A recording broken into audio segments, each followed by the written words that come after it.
In celebration of the launch of this podcast, all of Andrea Pearson's book marketing courses are available at 50% off. Enter podcast launch, one word, at checkout. This deal expires March 24th, 2018 at midnight. Go to selfpublishstrongcourses.com for information on currently available courses. Thank you.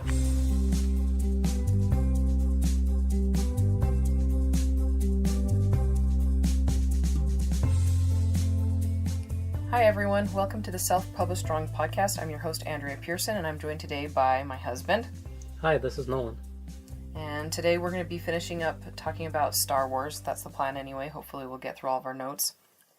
Well, if we go at the same rate we've been going, we'll talk about the movie longer than it is.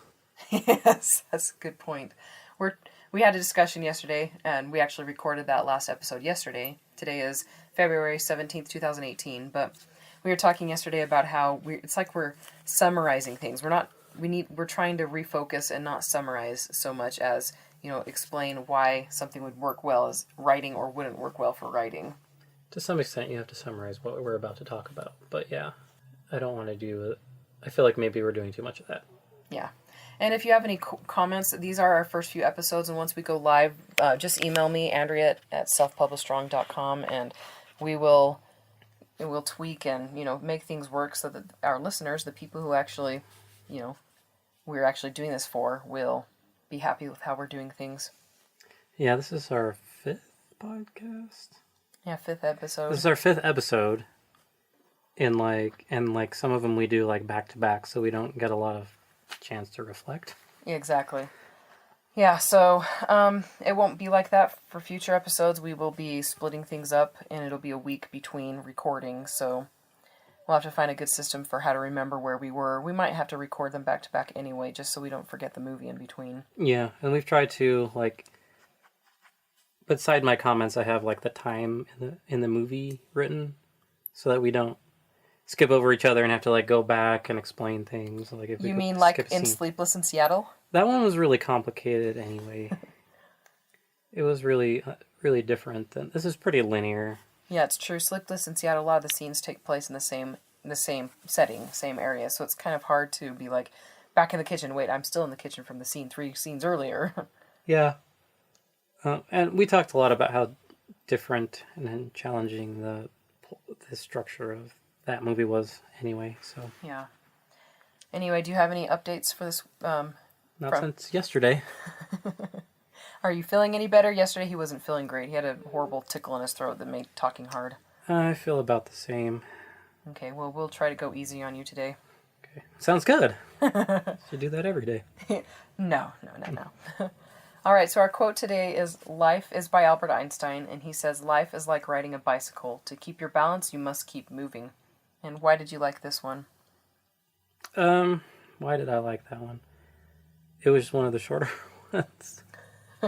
I like the punchy short ones. This one, I don't know, it's pretty self-explanatory. I mean, you never get anywhere unless you keep going. So yeah. And one of my favorite quotes is from John C. Maxwell. He says, and this is not the official quote for the day, but he says, "Momentum is created," and so life is like riding a bicycle. To keep your balance, you must keep moving. And so you create the momentum, you create that forward push. And so if you don't pump those pedals, then you're going to fall and you're going to stop moving forward. As long as you're making some forward progression, then you're in a good place. Hopefully, yes. It's better than not going anywhere. Yeah, no kidding.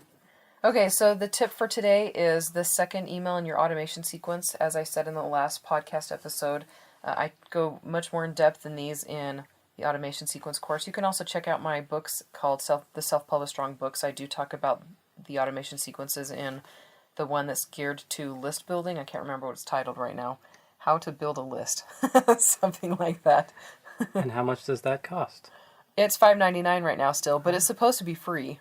Once I get on the ball and actually, get around and ask Amazon to price match it, then it'll be free. And it should be free by the time you listen to this. So, but don't hesitate to pay $5.99 for it either. I won't hate you if you did. Anyway, so the second email, that first email, like I said, you send it out immediately. You give people their links to download. And you give readers you tell them what to expect. You give them a brief introduction to yourself. The second email, you send it 3 days later, and the content of it is, it's a follow-up. So basically, did you get that free book that I just sent you 3 days ago? And you give the link again to download it. And I will tell you, a lot of people do not get that first email. And so a follow-up email is a great idea. And in the follow-up email, you will give a teeny bit more of an introduction, and you'll also tell people to that they can expect to hear from you in the next few days. And you'll want to do that in the first email too. Actually, let them know that they'll be hearing from you. So you'll say, I'll follow up with you in a couple days to make sure you got your free book. Just because you want to set the precedent that you'll be contacting them again soon, so that when you do, it doesn't bother them as much. Some people it will bother. It doesn't matter how much you do. Each email, you'll want to make sure that you ask a question. And it's just a basic way for them to respond and correspond with you, because the more readers interact with you, the more likely they are to buy. And I know a lot of authors, they hate the idea of getting emails from readers, and it's overwhelming. Even for me, I do enjoy getting emails from readers, but it's still overwhelming. But it does increase your downloads, and I mean, our whole purpose for being authors is to have a readership, so at least that's my whole purpose. I like having people buy and download my books. Anyway, so do you have any comments on these automation sequence tips? No. I think it's good you're building a relationship. You're building trust right away, because it's not like, hi, I'm here to talk to you. It's like, did you get your free stuff? Yeah. Oh, yeah. if you didn't, let me help you, Yeah, that's a good point. So. Yeah, adding a value add. Yeah, exactly. And like, I'll check up and make sure you got your free stuff, and then you do. Yeah. It doesn't sound like harassment. Yeah. And you're not trying to sell them anything. You're trying to make sure they've got the thing you're trying to give them that they wanted. Exactly. And selling will come later on. You right now in these first initial emails, you don't want to be selling, because that comes across as spammy. You want to build that relationship of trust first. All right, so going back to Star Wars, we are at my next comment is at 58 minutes and 45 seconds. Right, so let's just recap. We ended the last episode after they blasted off from Docking Bay 94. Right. These details I never remember. They say Docking Bay 94. Yes. That was at 55 minutes into the movie. Yeah. When that scene starts, and then they leave. Okay, so in this scene, this is the now they've taken off from the spaceport, and they're trying to escape, and a Star Destroyer tries to stop them. And launches some fires. And then Han says, the Star Destroyers are the big ones, right? The big ones, big, yes. Pointy ones? The big, pointy, triangular ones. Okay. And it's coming after him, and he's like, wow, these guys, must be more trouble than I thought. Right? Because they said they wanted to, avoid Imperial entanglements, and he's like, that's going to cost you extra, and he didn't really realize how much trouble they were in, but then they also don't realize how much trouble he's in either. So. Yeah, no kidding. Everybody's in more trouble than... Then they let on originally. And then they let on, yes. But you get to see him fly a bit, and he does his job. He escapes, into hyperspace. They also take this opportunity to explain hyperspace, that it's not, you have to get the coordinates, or else you'll fly into a star or something like that. So it's a bit of an info dump, but it's kind of short, but you're right, it is a bit wordy. For his him, dialogue. Yeah, because it's like he's trying to cram like a paragraph of useful information in. It's like, blah, blah, blah, blah, blah, and he's just like, trying to spit it out. So that makes sense. We mentioned that in the last episode. Yeah. Where Han's dialogue tends to be kind of wordy, and he's like trying to spit it out in the same time as somebody else's like one sentence. Yes, exactly. And the other characters tend to talk over him because naturally people don't talk that long in a back and forth conversation. Yeah. This is just a few maneuvers. So he does that. It's really quick. It shows that he knows he's competent, that they hired the right guy, and then they escape into hyperspace. So this is in the Death Star. They're in orbit around Alderaan now, and this shows Leia and Tarkin and Vader. All of a sudden, Leia has a fake British accent. Princess Leia? Yeah. I didn't even notice. I should recognize your foul stench. Oh, yes, Lord. that's right. Since she's talking... yeah. So anyway, that happens. Fake British accent. And even with her home planet sitting right there, and she knows that they can blow it up, she doesn't sell out the rebellion. She tells them about a rebel base, but later on you find out that it was fake. It's a deserted rebel base. And, yeah. Okay, so I love this because we've got Princess Leia who's like, finally, it's Dantooine. It's not it's not her home planet, she finally gives it up, and then Tarkin's like, you may fire when ready, and she's like, what? And he's like, you're far too trusting. And that is like, he's my favorite bad guy. I mean, he has like wonderful character development there, very great story writing on their part, because I mean, destroying Alderaan, well, as our 5-year-old said, that's so mean of them. Destroying a planet, I think it's absolutely fantastic writing. Writers are worried about having actually bad characters and villains. And yeah, there's really no reason why he should blow it up. I mean, you think that he's going to go investigate, and then maybe you would blow up Dantooine, or then maybe blow up Alderaan if he found out that she lied, but he doesn't. He's like, all right, very fire when casually ready. destroys the whole planet. Which is millions and millions of people. So my point here is, don't hold back. You don't have to be graphic. I mean, the whole planet was destroyed. That's millions of people, but we didn't see them individually destroyed, What I think people do too often to bad guys now is give their whole back history about how they got bad, and then you have to be sympathetic. Yeah. Tarkin's not a sympathetic bad guy. He's just a jerk who blows up planets. Yeah, and we don't get a background It's on not him like, ever. oh no, his daddy hit him when his mom was at work or something. Yeah. Like working at, as a scullery maid or washing dishes or something, Yeah. had a hard scrabble life. You don't have you get that person who he is right now, and they demonstrate his character then. Yeah, and we don't need to have the backstory to know that he's a bad guy. Yeah, they don't have his entire Imperial military history. No, we don't have Darth Vader's backstory either, which is good because... Made him more effective as a bad guy until you find out how whiny he is in the prequels that don't exist. Yes, that don't exist. No, but I mean, it's good because you want giving everything up front makes it so that the readers have nothing to read for. They're not curious to find out why Darth Vader is who he is, and why Princess Leia is naggy and always in charge. And she's a princess, so she's used to being in charge. Good point. But these bad guys feel a lot like the Velociraptors. You see a little bit at a time.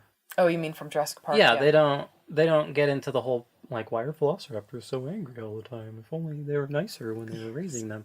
It's in their nature to be bad, and they demonstrate what they want to do. Yeah. I don't know. Maybe it's not that much similar, but it kind of reminds me of that, like, where it's... No, I like that. They don't have like to over-explain. Yeah. They're showing, not telling. Yeah. You know what I mean? I feel like too much backstory is telling, and it bogs it down. There you go. That's my point, though. Is like, you can see they're bad then. They have previous things that showed that they were bad, and they've escalated it, and they show how these people interact with each other, like Leia and Tarkin, and then Leia and Vader, and Tarkin and Vader, and then all of them as a group, and it's because she just backs up, and then Vader just holds her there while her planet gets blown up, and he doesn't say anything. He doesn't hurt her, but he doesn't let her go anywhere. Makes her watch. Yeah. Something that really bothers me about modern bad guys. It actually removes the depth of my interpretation of who they are by explicitly telling me everything about them. Well, it tells people instead of shows. I mean, exactly. So we want to leave some things up to the reader's imagination. Yeah, because I ask the question myself, man, why are these people so evil? And yeah, I don't know. There you go. Sometimes leaving out details is actually more effective. So we don't know a lot about the Force right now, but when Alderaan gets blown up, we switch back to the Millennium Falcon and everybody on board, and then Kenobi's trying to teach Luke how to use the Force, and he just sits down and grabs his head, and that's when he senses Alderaan being destroyed. And millions of voices cried all at once, and then were silenced. Yeah, and that's something we didn't know he could do. Yeah. And then we've got a scene here where Obi-Wan Kenobi hasn't put the blast shield down. He's like, with the blast shield down, I can't see. And it's a great showing of what the Force can do. Right. This scene shows a lot about what the Force can do. Yeah. 2 different ways. You can sense those people dying halfway across the galaxy or whatever. And then, well, it's kind of the same thing because Luke doesn't need to see with his eyes to sense what's happening around him. Exactly, yeah. And it shows the mentor relationship. Yeah. As well. He's instructing him on how to use the Force. And it shows Han's skepticism. Yes. He's a very cynical character. Yeah. And he's like, I've never seen anything like the Force. And he's like, you that's not even a real person. I'm like, I don't see why it's different from a real person. I mean, a real blast's real lasers coming, and if you're able to block it from a robot that's doing it randomly, then why not from a human that's doing it randomly? Oh, and he says, humans against remotes is one thing. Yeah. I mean, maybe because they follow a program you can predict, I guess. I don't know. Yeah. I just make a note that Alderaan, they arrive at Alderaan and it's an asteroid belt now Yeah. instead of a planet. Yeah, and nobody believes that the planet has been destroyed. We do because we just saw it, but we wouldn't have otherwise. So we can empathize with the characters because, we just watched the world get blown up. And I mean, what has the power to destroy an entire planet? Nothing did up to that point, so they wouldn't be aware of it. So they're completely clueless about it. Yeah, and so we've got these characters that are showing again, instead of them telling us, oh, wow, I'm surprised, they're actually acting surprised. Like, no way could a, planet get destroyed. But then they're like, it has to be because there's enough debris here to make up a planet, and there's no planet. Yeah, exactly. A TIE fighter shoots at them and then runs off, and they chase it. Mm-hmm. And they're trying to chase it so that it can't report back to them, to the Empire, that they were there. And they see that it's heading towards a moon, but then they realize it's not a moon, it's the Death Star. A spaceship. It is a space station. A spaceship. Because it does move around, actually. It goes to other planets. And they get caught in its tractor beam and can't escape. Yeah. And Obi-Wan says, there are alternatives to fighting. Mm-hmm. Yes, that's his character right there. Exactly. Mm-hmm. So they've been pretty true to his character. When he needs to, he gets things done, but he avoids it as much as possible. Yep. I wonder if that's, what's his face? Alec Guinness, into the character, which he is a stage actor. And an actor, yes. And then I've got my comment here is that the music, they've got a bad feeling about this. They're showing us how the characters feel with the mood and telling us how to feel with the music and everything. And you can do that with your writing by, the verbs and the action words that you use that basically depict how things feel. So using all five senses, if something is creepy, then use all five senses to show that it's creepy. The way the character feels, like goosebumps and then smells and the wind and chilliness, things like that. Just things that can show if something is emotional or strong or creepy or whatever. Right. You don't get a soundtrack, but you do get to describe how things sound. Yeah, and you can't do that in a movie. They can't do that unless it's like a silence show, right. A silent show. Right, but I mean, you still use the sense of sound to portray an emotion. Yep. Or you indicate what they should, yeah. Mm-hmm. So we got Darth Vader, and he's like, I sense a presence I've not felt since. And that's world building, character development. It just shows us how Darth Vader, it just tells us that Darth Vader and Obi-Wan know each other, that they've worked together. Because if it's a character, if it's a feeling or a presence that Darth Vader has sensed before, that he's been intimate. They have not been intimate. Oh my. But he does sense Kenobi, and so it's not like just a million voices crying out, it's one voice he can sense. And he's got the Force. So right, yeah. So he's able to pick out someone specifically. Before we're just like, there's a lot of things happening. Mm-hmm. I sense a big thing happening, but this is very specific. Yeah. This is, so now the Millennium Falcon's been captured. Mm-hmm. And they decide to hide, and they use some subterfuge. Yes. To never thought I'd be smuggling myself in here. Yes, they use subterfuge to disguise themselves as stormtroopers and escape capture, at least temporarily. One thing before they do all that, Obi-Wan says to Luke, the Force will be with you always. It's great foreshadowing. He knows he's going to die. Right. He also says, your path lies along a different path than mine. I can't read my own handwriting. Anyway, he says that their paths are different. Yeah. As well, before he goes to shut down Tractor Beam. Mm-hmm. Before he disables it. So he knows that what he's coming to, he knows that they're not going to continue together. So does the Force give them the ability to see the future a bit? I know Yoda can. Yeah. The future is murky with this one. Yeah, it's not super accurate all the time, but... It's like Alice in Twilight. Yes, just like that. Did I just combine Twilight and Star Wars? Are you offended? Just a little sad. That has come to this. My comment is Obi-Wan should have sensed Leia's presence, by the way. It seems like he should have. I mean, he doesn't know her very well personally. But she's related to two people that he knows very well. Darth Vader and Luke. And she's got the Force, we know from the third movie or sixth movie. True. That's on you, Lucas. Han says he prefers a straight fight to all the sneaking around. Mm-hmm. Which is true. He's pretty reckless. Mm-hmm. Oh, and then when they find out that the princess is there, the one in the message, Princess Leia. And they're like, she's in prison, and he's like, better her than me. They do complain about, you're only out for yourself, and blah, blah, blah, and, yeah, he kind of is. Mm-hmm. Him and Chewie, anyway.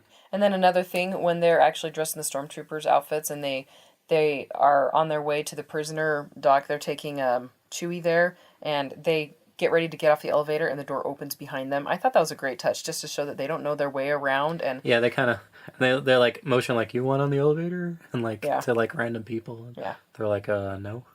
yeah, They're very casual, and they're Yeah. not as stiff as the other stormtroopers. yeah. And then when they get to the actual prison dock, when they're facing the camera, and then the doors open behind them, and the people there. I mean, if they're stormtroopers who knew their way around, they would know that the door opens behind them for that particular place. Yeah. I just like that little touch. Just kind of shows that they don't know what they're doing, and it's a little foreshadowing for those poor people in there that die. I do have one other comment though about the elevators. They're next to a shaft of infinite death, Oh yes, and there are actual handrails. there are, and you actually commented. You're like, what? There's handrails There's there. almost no handrails anywhere in Star Wars. It's ridiculous. Well, people don't fall in Star Wars. They except do all the time. They fall all the time, and there are no handrails on all things they fall off of. Almost every. It's aesthetic, okay? It's the aesthetic. It's prettier to have them. Nobody would insure that place. It's ridiculous. No, they would not. Yeah. So just previous to this, they plan to break Leia out. That's why they're going on the elevator. Mm-hmm. Right. So they go on the elevator, and then they go to the detention block where she is, and then they have a horrible excuse for why they're there, and then they have to end up mowing everyone down. They're not very subtle about that, so Han got his straight fight anyways. Mm-hmm. And then they're alerted to their presence there, the Imperials, so then they know that they're going to get a bunch of stormtroopers coming soon. Yeah. And I've got a comment there at an hour and 15 minutes, and this I love this because Han about the reactor leak. When they're trying to.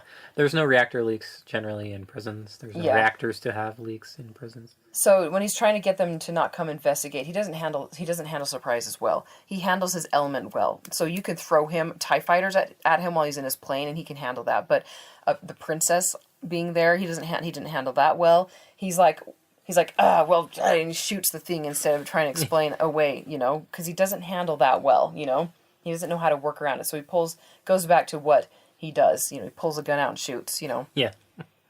Shoots first. Yes. So you throw stuff at him he doesn't know, and he stumbles. But when you put him in his element, he's he reacts well. He's proactive. Yeah, he has a specific set of skills. Yes. Just like very particular set of skills. And as long as he's within that skill set, he's very comfortable and confident. Luke and Leia meet for the first time. Yes. An hour and 15 minutes-ish. Mm-hmm. Let's see. So then they meet, and she's like, kind of makes fun of him. And he's like, no, we're here to rescue you. We have Kenobi. And then she's like, oh, great, let's go. And then they leave. And she takes over. Basically. Or tries to. Yeah. So then Tarkin's alerted that the princess has escaped. Mm-hmm. And Vader's there, and he's like, hey, I think Kenobi's here. And he's like, no way. And then that's when they tell him the princess escaped. And he's like, then he's for sure. He's like, yep, Ben is here, and I'm going to go find him. Yep. Yeah, and that's when Tarkin's he's going to be like, okay, so there was something behind your sensing. He's like, you're such an old religious folk, fogey. He's like, he must be dead by now. He's like, nope. Nope, I hear him. I felt him. So trying to escape the cell block, when they have that little fight there, the droids, I love this. It ups the ante. It's a great way to make things more interesting. The droids can't help them escape, because he turned off his little thing. It's C-3PO being true to himself. He's being forgetful and being, annoying, but it makes the show more interesting. It makes everything. So it does two things. It shows him being himself still, and then it also increases the intensity. Right, because they're calling for help and there's no one on the other line. So now Han and Leia meet for the first time, and there's immediate friction. I love it. That's so great for romance. Yeah, and they have the garbage compactor scene. She's like, into the garbage chute, flyboy, and like starts bossing him around, and like anyway, lots of banter. Yeah, no, seriously, romance, like some of my favorite romance books are where the characters hate each other at the start. It's so much fun having them go from hate to falling in love. It gives them more of an arc. Yeah, and like in the second movie when she's like trying to leave me alone, and he kisses her, and she's like kind of Twitter-pated, you can kind of tell. Oh, I love it. It's really awesome. And my question here was, who's the main character of this movie? Who has the greatest character growth? Who has the greatest character growth? That's maybe a question for the end. But we're not talking about like all three. That was what I was just thinking the end here. of this the end of the movie. That's true. But Up to this point, nobody has Nobody's been really grown. Well, yeah, Obi-Wan died. That's some character He growth. hasn't quite died yet. But... Oh, yes, sorry. By the way, Obi-Wan hasn't died yet. I didn't just spoil the movie. Oh, no. So here, quick summary. So R2 and C-3PO do save them from the trash compactor. Mm-hmm. Ninja Kenobi sneaks around, does his, like, some acrobatic stuff, because he's, like, out on the edge of this another infinite abyss with no handrails. With no railings. But he uses, like, his little mind trick thing, and he distracts some guards so he doesn't have to kill them, and then does his job. Yep. And then, so at 1 hour and 26 minutes, Leia and Han have some more friction. And I have a comment on that one right no there. reward is worth this. Because, like, you know, Get he's this all... moving carpet out of my way. He's mentioned money multiple times, and then he's like, forget it. The thing I want most is not worth it now. He's like, I can't put up with this. But he's stuck. He has no choice, you know? Right. They are stuck together. That's great adhesion, you know? That a romance story, having the two characters be stuck together. Mm-hmm. So we've got a power struggle between Han and Leia. They're both entitled brats, you know? And they both demand to be in charge. Leia's a princess, and Han has clawed his way up to the top. And so both technically deserve to be in charge, you know? He's the captain of the ship they're trying to escape And she's the princess, you know? Yeah. So, anyway, I love that. Yep. So they come across some stormtroopers in their attempt to escape, and the first thing Han does is shoot one and then run after them. Yes, hurrah! So, you know... And then we see him running back, yelling, ah! But, you know, very, very straightforward. He's a very straightforward person. So. Yeah, that's a really good point. Like, the characters in this show, even if they're not horribly developed, they're very true to their characters, you know? And they don't step out of character. Right, they're true to their characters even when it's not to their advantage. Yes, exactly. Like, that was stupid, but he did it because that's what he would do. Yeah, this is really good writing. Yeah, it's not like all of a sudden he decides to be sneaky because it would be better for him at that point. Mm-hmm. Maybe not that when they come face to face with them, but yeah, you know, he could have just shot them and then chased them around a corner and then run around his own corner the other way, just enough to scare them off. And you know, I don't know. And you know, I mean, for romance writers, it's a lot easier to stay true to a character because you usually only have two main characters and then a very small handful of sub-characters. But like in a science fiction novel where they usually deal with multiple POVs, you know, it's hard. I mean, it's applaudable to be able to keep characters in line in something like this where there's so many different characters and threads that we're following.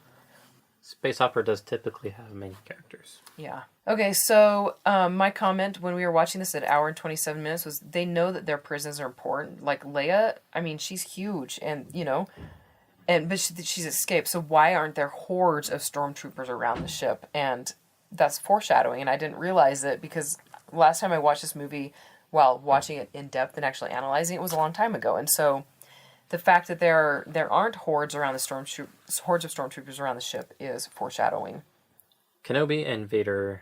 Oh, I've got that in a minute. By the way, just a little bit of trivia: when Luke and Leia swing across the Great Divide, you know, that has no railings, the railingless on a bridge with no handrails. Yes, when they swing aside, they didn't do body doubles, and they did it in one take, which I thought was pretty impressive.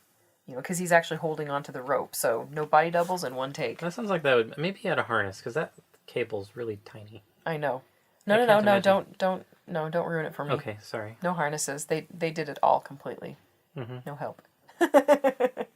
All right, fine. Obi-Wan and Vader meet. We can move on. And so they have, you know, some dialogue, right? Mm-hmm. You know, the circle is now complete. You know, last time we met, I was the learner. You know, and now I'm the master. So, you know, it just shows that he was inferior the last time they encountered, and then he's for sure going to win this time.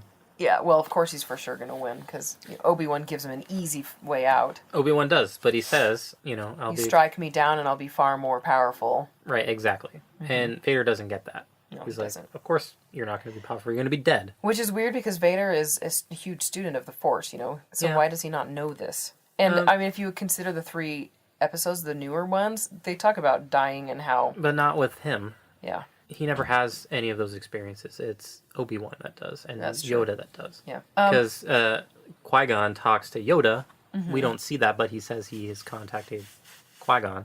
Yeah. And that Yoda will teach Obi-Wan how to do it. Yeah. So he learns, and so he's like, hey, go for it.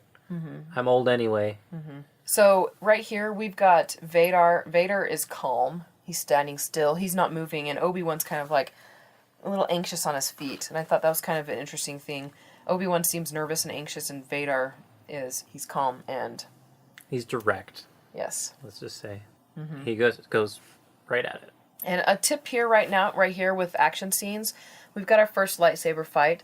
When you're writing an action scene, especially sword fighting, don't describe every single action. Don't say like, I struck his sword, and then he struck my sword, and then I struck his sword, and then he struck my sword. You want to describe a few of them, but focus on the gains and the pains where they get hurt, their wins, basically. So throw in a few descriptions here and there, like he hit my arm and it hurt really bad or whatever. Or the consequences of the moves that they yeah. make. So we fought back and forth for several moments, and he pushed me into a corner, but I was able to get out. But that's, the readers are envisioning lots of blows back and forth, but you don't describe those blows, Yeah. Focus on the emotions and on the gains. There are some genres where you can get more in depth, like military. Yeah, military where it actually matters. Then maybe you can, but generally speaking, most people don't want that. It can bog down the action scene and actually make it less dynamic. Yeah, and consider using short and quick sentences, because shortness speeds up the reading and long sentences slows it down. You can vary it, throw in a couple long sentences in here every now and then just to keep readers, just to make them impatient, but because it keeps them going. But fast, short sentences are really good for action. I've got Darth Vader and Obi-Wan. They're giving little clues to the relationship, which is more world building, just their conversation back and forth while they're fighting. Yeah, they hint at bigger things, yes. Yeah. Yes, those bigger things, I don't feel like they were ever resolved for me. When I was watching this movie growing up, I imagined so much more than what we ended up having with Anakin. Oh, we all did. Okay, so an hour and 32 minutes. Luke blasts the doors before Darth can get through. This is a great way to keep the real threat away, because Darth Vader is the real threat. He gets there, they're all dead, Right. Yeah, there's no way they could do anything about that. And you can't have your ultimate showdown with the main bad guy this far into the beginning. Yeah, it's a plausible way to delay the final showdown. Yep. But anyway, yeah, Kenobi dies, and then right away, Luke hears his voice. Run, Luke, run! Right. So right away, there's the payoff, I guess, And then Luke doesn't even ask him what's on the other side. He didn't even consider afterlife. What's it like? Pew, pew, pew, pew. What's it? Luke! Come on, Luke! Anyway, but they make their escape. Yeah.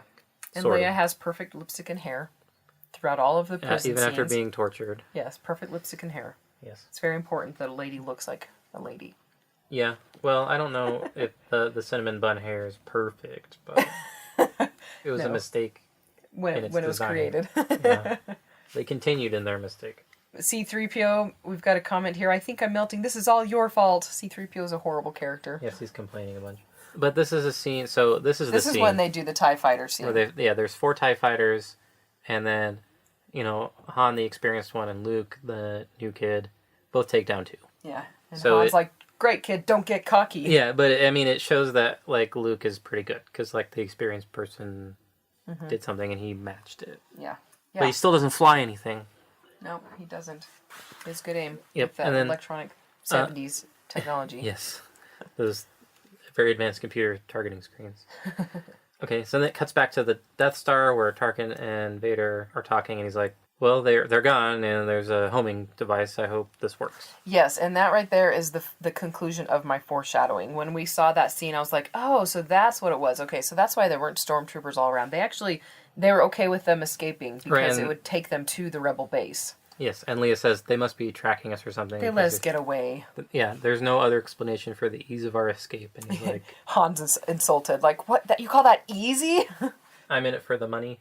Yeah, so she's like, "If money's all you want, then that's what you'll receive." And he's like, "Well, what's wrong with that?" Yeah, I know. I love that. I love his character.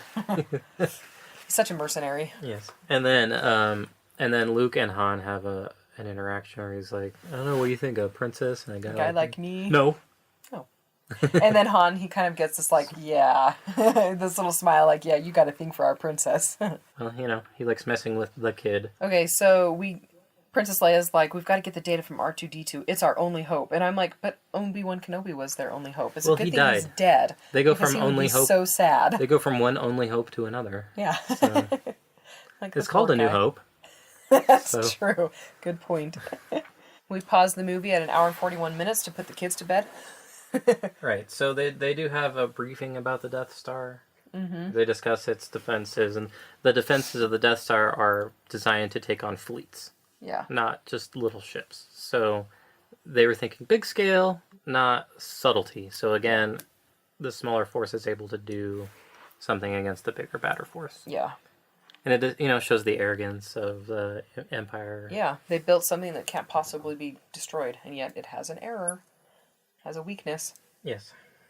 Okay, so we've got Han who is packing up his reward, and that's a lot of money. If all those boxes are his money, that's a lot of money. It's a lot of money. He's packing into his ship, and he's like, I'm leaving, and he's like, what good is a reward if you're not around to use it, you know? Yep. And they think he's just greedy. They don't know that he's got a bounty on his head. Yeah, they don't know that if he survives, he's going to be killed. Yep. So if he doesn't get the money, too. Exactly. Yeah. So they just think it's greed, but it's not till the next movie where they find out that it's not just greed, it's him trying to survive. So. Yeah, exactly. I've got a comment. He does have an arc here, because he invites Luke to go with him. Oh, that's true. Yeah, he's like, they're all going to die. Why don't you come with me? I could use you, Right, yeah, you're good enough, eh? So, he's developed a relationship, a positive relationship with Luke. Yeah. He probably feels a little bit bad for Luke, too, because his mentor's dead. So yeah. He's like, hey, I'm willing to be your mentor. But it's, I don't want to say a selfless thing, but it's, he made an offer. Yeah, it's a little bit of a progression in his personality and his character. Mm-hmm. We've got them taking off at 1 hour and 44 minutes and hour 44.9, okay. Where I thought that was funny, that the takeoff, them Luke and and Wedge and all those guys, they're taking off is way dragged out here. It's like they're establishing the difficulty and they never have to revisit it again. Yeah, they do a lot of like prep work to launch the fighters, and then they open their S-foils and all that stuff. And here's my comment that they haven't shown him pilot anything, but they give him an X-Wing for the most dangerous mission they've ever gone on. Yeah. Is there literally no one else? Well, that the commander guy is like, are you sure you can handle this? And then Biggs is like, yeah, Luke is the best pilot, and he can totally do this. And the guy's like, all right. And I'm like, that's all that's all it took. Well, they are hard-pressed to have. They don't have enough people. I know they don't have enough people, but it's like some rando they just literally met. Yeah. Like, they don't have any trainee pilots that have at least been in one before. Yeah, no kidding. He hasn't even been in one before. Okay, so then we've got my question here, why are there no enemy TIE fighters? And I was like, those idiots. And then they answered it, they actually didn't believe that they're... Okay, so what they basically say is that they're flying too quickly, our guns can't track them. Right, they have these big, heavy cannons to take on starships, but they didn't send big battleships, they sent fighters. Exactly, so they didn't expect little ships to try to attack them or kill them, Yep. Arrogance again on their part. I love Biggs's sweet 70s mustache. Oh, jeez. My husband has tried to pull off a sweet 70s mustache. I looked kind of like a Colombian drug lord. Yes, you did. Say. Because I had like a burnt orange leather jacket from the 70s. Oh, it was my friend's grandpa's leather jacket. So I had like the really pointy lapels. Mm-hmm. It was awesome. And I had like the wide... What? I had a really wide mustache. Sexy. Yeah, like the really wide ones. And that go past the end of your mouth. Yep. Quite a ways. Like and I had my hair slicked back. I felt like, I felt like a drug lord. I did. You looked like a drug lord. Not now. Not now. There was an ED at the end of that look that didn't quite come out. Anyway, okay, so I have get two ships. I have no idea what that's supposed to mean, so I'm going to go on to when Porkins dies and a generation of internet memes is born. That guy just can't stop dying in movies because he dies in Batman. Poor Porkins. the 1989 one. Where he plays Eckhart, and he dies in that too. So the Joker shoots him. Mm-hmm. It's too bad. Mm-hmm. And then at an hour and 50 minutes, the guns, they've stopped. But they figure out really, really quickly that when the guns stop, it's because they've got their little fighter ships there, So they're like, watch out for enemy fighters.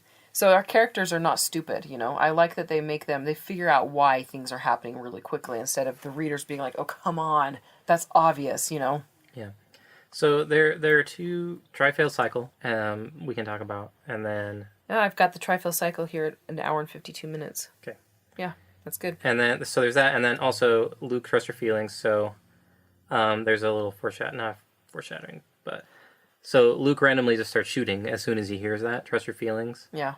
And it ends up helping them, like it stops one of the turbo laser batteries or something like that. Yeah. But he uses his scanner. When I say, I have it written here, uses scanner in dogfight helping Biggs. So he's still using his instruments. He's not relying entirely on the Force. It's because he's, a little new at it. Yeah. But yes, let's do the tri-fail cycle. This is perfect. Before we do that, though, I need to make a comment on 1 hour and 51 minutes. Okay. What we can learn from Star Wars: doubt leads to death. Okay, never doubt yourself. Always Never doubt yourself. recklessly. I can't keep them off. I can't keep them off. Ah! Yeah, Everybody who doubts in Star Wars dies when they're being chased by. believe in yourself, and your shields won't fail. Yeah, believe in yourself, and you'll be able to outrace the enemy fighter. Yeah. Anyway, tri-fail cycle. It's very basic writing, but we wanted to gear this podcast to people who are intermediate, advanced, and even advanced authors sometimes forget about it. So what is the tri-fail cycle, Nolan? Good guys shouldn't succeed at everything they do on the first try because it's boring. Yes. Rey from the new Star Wars movies. Oh, the chick? Anyway, so yeah, they try to blow up the Death Star. They send in the first wave, the Y-Wings. They fail and get blown up. Red Leader goes in. He tries to shoot it and he misses. Yeah, it impacts on the surface. They all get blown up. Yep. And then it's basically Luke and a couple other dudes. Biggs and Wedge. And they go in. Wedge gets hit, but he escapes. Biggs dies. The mustache is what killed him. The You don't appreciate my comment? I love that everyone in Rogue One had a mustache too, by the way. That is, so you did like something about Rogue One. No, it's an okay movie, yeah, but I love the aesthetic. They made it fit. It fit very well with the feeling of the earlier Star Wars. Yeah. By earlier, I mean earlier when they were made, not chronologically. Yeah. Because the newer ones were too plasticky feeling. The original trilogy, technology felt more used and a little grittier. So we need to finish that tri-fail cycle comment. Tri-fail. So then Han comes back. Han comes back. He didn't run away and use his money. Mm-hmm. Character arc. Good stuff. Mm-hmm. No, it's really good stuff. His character he changed his mind. Complete. Decided he couldn't. He does a 360. Just kidding. A 180. More like a 120, probably. Yeah, that's true. He's not completely, I would say by the beginning of the next movie, though, because he goes out to save Luke, until he risks his life to save Luke. But he's always looking out for himself, but he also includes the other people in his family. Yes. And then, so he saves Luke, and then Luke has that opportunity to take the shot that destroys the Death Star. Yeah. So this is a classic tri-fail cycle because they literally do it 3 times. Fail, succeed. Yes. And Luke doesn't use his scanner. He uses his instincts. He uses the Force. Use the fork, Luke. The Force. Use the fork. And Obi-Wan, who didn't want to be known for this role, is known for those... use the Force. May the Force be with you. Known as being a disembodied voice instead of a Shakespearean actor. Yes. But, Luke grew in that as well, to trust his feelings, his instincts. Yes. Yep. So there you go. There's 2 in 1. And during all those scenes, Luke is twisting random dials and turning random knobs and doing all sorts of sciencey things in his ship. Sciencey things. But that's his arc too. He went from, not really understanding the Force and sometimes using it, sometimes not, to using it and succeeding at something very big with it. Yep. So there you go. He can now use the Force, and Han had his character arc, and Obi-Wan is dead, so I guess that's an arc. Yeah, Princess Leia didn't really have a character arc. No, she goes from being kidnapped to being freed. No, she goes from being freed to kidnapped to free, and that is a character arc of sorts. It's a plot thing that happened to her, but she doesn't really change as a person yet. That happens more in the second movie. In the second and third movie, yeah. So a little comment here, when Darth goes spinning off, George Lucas absolutely insisted that be added in. And the studio and the producers, none of them wanted it there because it would basically tell viewers that there was a possible sequel coming. And back then, sequels were just money grabs, and they didn't actually succeed at anything. And yet, we all know that the next Star Wars movie is the best one out of all of them, I agree with you, but everyone may not. Most people do. So they added it in. They didn't want a sequel. They didn't think it was a good idea, but it ended up being a fantastic idea. So, I mean, can you imagine if they'd had Darth Vader die and not spin off? That would have ruined everything. I love Darth Vader. Me too. Do you have any more comments on the movie? Nope. Okay, so I've got a comment.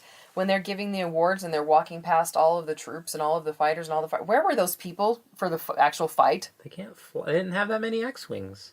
Okay, because I was like, well, there's all their fighters. They're all waiting around at the awards ceremony. They put that together pretty quick. I feel like they're too much in a hurry to give out medals.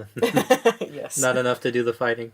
That guy did a really good job. Yay! And R2 died. R2 survived. So did pretty much everyone. So we've got all the red shirts who died. But is that what you call them? The red shirts? That's a Star Trek thing. Yes. Oh, is it the red shirts? I was always wondering where you got that from. The random people who die. You know, you got to have random people die, and it's okay if your main characters don't die. Yeah. You can still have a huge battle at the end of your stories and not have main characters die. I'm looking at you, Stephanie Meyer. Breaking Dawn. Yes, I Huge know. battle that didn't happen. It was all in your mind. We're going to totally go into those ones. Except for Breaking Dawn Part 1. I hate that movie. Anyway, let's do a recap on the movie. Okay, recap. So, a lot of good... This movie is very straightforward in its pacing. Mm-hmm. I mean, there's a few slow spots, but I guess that's okay because you can't have action all the time. Yeah. I think they lingered too much in, like, the beginning, and then like some of the space battles parts where they're getting their crap together. Mm-hmm. Well, I mean, comparing it to Jurassic Park starts with action, just like this one, and then Jurassic Park has a lot of slow scenes before. It does, but I feel like they're the characters interacting in a way that isn't dull. Oh, that's right. Yes. This was like we're just watching little creatures move around. Yeah, exactly. Nobody's really doing anything. At least they're talking, and then you can see them interact with each other. Mm-hmm. And then once the problems start, you see how who that character would react in those situations and feel genuine. Yeah. Right? Because you know who they are before the bad thing happens, and then they continue as who they are, but under pressure through that. Are you talking about Star Wars or in Jurassic Park? In Jurassic Park. Okay. Right. And this that happens too. I mean, there's a lot of... It's more... this is more action-adventure. Yeah. Lots of traveling, so it's maybe not quite that straightforward. But generally speaking, you introduce your characters and you introduce the problem and then see how the characters react. Yeah. Yep. There's always exceptions. I mean, you can introduce the action and then learn who the characters are through that, but... Yeah, you do a little bit at the beginning, yeah. People care more about characters when they know a little bit about them, when they have a reason to feel sympathy for them. Yeah. Because Jurassic Park, had action at the beginning, but you don't know anything about anything. Yep, exactly. Like, you don't know that Muldoon is, like, a guy going to be in the movie. Yeah. And some rando gets torn up by a velociraptor you don't really see. Yep. But establishes the feel of the movie immediately. And that happens actually at the beginning of Star Wars, right? Because they have the little ship against the big ship. And then at the end, it's a little ship against a big ship. Yeah. A bunch of little ships. People have character arcs in this movie, but they're not big ones. I think that more character development happens throughout the entire series. Yeah. That's more significant than this. But they do... They get us started. They get us started. There is some change. Yeah. I'd say Han probably has the biggest change of anyone. Yeah, Han and Obi-Wan. Obi-Wan Death is a pretty big change. Yeah, but he's still him, but dead. Yeah, but there's still character. I mean, because he's still the little ghost shadow version of himself talking to Luke. So he's still a character in the show. Well, he's a character, but he's still the same character, just dead. Yes. And then, so that's interesting, actually. The person with the greatest change is not the main character. Yeah. Which I would say is Luke, I guess, because you spend most He time... does. Luke, I would say across the whole series, he does end up having quite a bit of character change. By the end of the last movie, when I had a huge crush on him, I had a crush on him and Han Solo. I mean, hello. Well, yeah. He's Han Solo and... Indiana Jones. Mm-hmm. Yeah. What's-his-face is Gandalf and Magneto. Yes. So, okay, so my takeaways are, stay true to your characters, establish them quickly, and then, establish your story quickly, and then establish what the main crux or the main problem of the book will be pretty quickly. And that's going to vary, of course, according to the genre that you're writing. But, romance, what it is going to be, are these two going to end up together? But anyway, so... Our house, just a quick update on our house, because I know that you probably hate listening to us on this little recorder, and hopefully it's not horrible, but We have the cabinets installed this week, and they've got all the hard floorings in. They still need to do carpet, and they did make a couple mistakes with the cabinets, so they're going to have to fix that. But we're hoping that we'll be closing in the next 2 to 8 weeks. He rolled his eyes. You can't see an eye roll. 2 to 8 is... Anyway, no, yeah. 2 weeks seems shy, or short. It does now that we know that they've made errors with the cabinets. They've got to fix those, and cabinets usually take the longest to order. Yeah. And mid to late March was their estimate, and that doesn't seem too terribly far off, so... No. Maybe a couple weeks later than that, depending on the cabinets. Yeah. Anyway, so I hope this has been helpful for you, and the next one we're going to do is Twilight. Is that agreed, or should we do Skyline next? We did the poll, so we could finish that out. Yeah, we can do Twilight. That'll be a tough one for me. Why? Because you'll be making fun of it the whole time? Yeah. No. I don't know, because I haven't read the book. I think you're going to have a better perspective on it. I mean, I have told you pretty much everything in the book. I suppose we've watched enough for me to be like, and this is what happened in the book, and this is what happened in the book. I think you'll be fine. But I mean, I'd say it's between that and Skyline. I mean, Skyline is an epically bad, wonderful, awesome alien movie. When did it come out? 2014 or 12 or something? We'll give them the information. Yeah. Anyway, so we'll probably do Twilight next, just because we've been teasing it all along. I think it's probably a good idea to do it when we've been telling everybody we will be doing it. We can do Skyline after that. It's a lesser known movie too, so if you haven't seen Skyline, go watch Skyline now. Yeah. So that after Twilight you'll have watched it. It gives you more time. Yeah. You can just plan ahead. That's actually a good idea. We'll be releasing the first 10 episodes on the same day, so we might want to make it be like episode 14 or 13 so that people have time to watch it. Yeah. If you haven't seen any of these movies or seen them recently, then do. Like, if you see the title of the episode and you haven't seen the movie, try to watch the movie first. Yeah. It won't benefit you. And then it'll much. kind of ruin it if you then go back and watch the movie and see what we're talking about. Yeah, we're definitely going to be giving spoilers. I don't think there's any way. Everything. I don't think there's any way for us to avoid spoilers. So we will try to continue to pick movies that are popular and well seen, and if they aren't, then we'll eventually, once we start releasing on a regular basis, we will have a schedule where I'd say at the beginning of the month we'll say these are the movies that we'll be discussing for the month. Yeah, and then give you plenty of advanced warning. Yeah. Anyway, thank you for listening. You can find me at Andrea at, you can email me at andrea@selfpublishedstrong.com. You can find me on my website, andreapearsonbooks.com, on Amazon, selfpublishedstrong.com, Facebook, wherever. BookBub Promotions and More. I don't think I've talked about that Facebook group for a little while. If you want to learn about promoting and marketing, come find us and, ask any questions that you have there. And you can find me going through your garbage late at night. Oh, you're such a creeper. You know, when my family first met Nolan, they were like, my mom said, I don't know, Andrea, he's like the villain of a movie. Because he had sunglasses on the whole time and never once took them off. It was really bright. I was standing in the doorway. It was awesome. All right. Okay. So go to patreon.com/selfpublishedstrong and consider supporting us there. And we will talk to you all later. Bye. Bye.